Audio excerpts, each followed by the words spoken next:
বছরের শুরুতেই বন্ধুরা মিলে একসাথে স্যারের বাড়িতে পিকনিকে আমরা একটা প্ল্যান করে নিয়েছিলাম।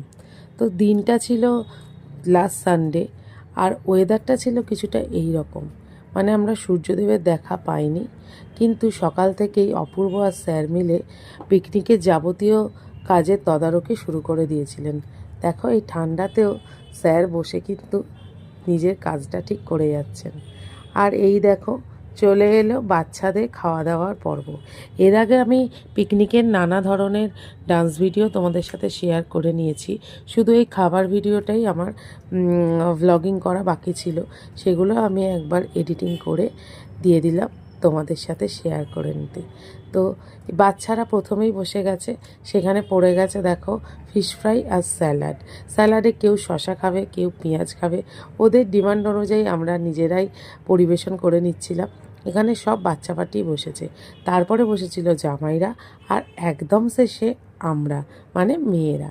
তো এইভাবেই আমরা পরিবেশন শুরু করে দিয়েছি, আর সবাই বেশ মজা করে খাচ্ছে। রোদ্দুর না থাকায় কিন্তু একটা ভালো হয়েছে যে কারোর কোনো অসুবিধা হয়নি। এখানে মাছের কচুরি নিয়ে শর্মিষ্ঠা আর আমি আলুর দমের ডেচকি নিয়ে বসে পড়েছি, মানে আমরা নেক্সট পরিবেশন করব এই দুটো আইটেম।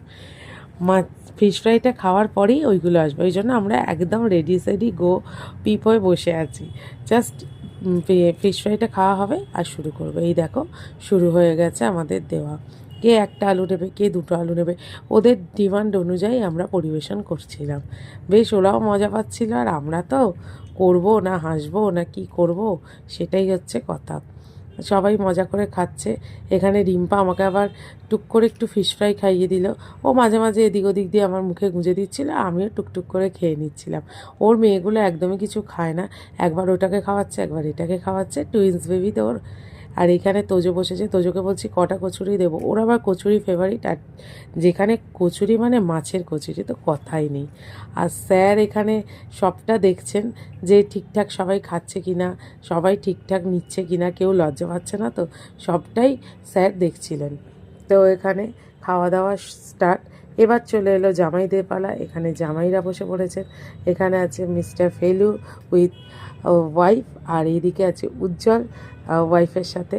তো ওদের আমরা জোর করে বসিয়ে দিলাম, বললাম তোরা খেয়ে নে, তারপরে তোরা আমাদের সার্ভ করবি। তাই এখানে স্যারও বসে গেছেন, সবাই মোটামুটি ছেলেরা জামাইরা সবাই বসে পড়েছে। তো এবার খাওয়া দাওয়া হচ্ছে। এখানে এইখানে তো পিএনপিসি ছাড়া তো পিকনিক জমে না। এখানে মামপুরানি কী সব একটা অ্যানাউন্সমেন্ট করছিলেন, সেটা শুনে আমাদের হেসে হেসে গঙ্গায় পড়ে যাওয়ারই জোগাড়। তখন যে আবার জোয়ারও হয়ে গেছিলো,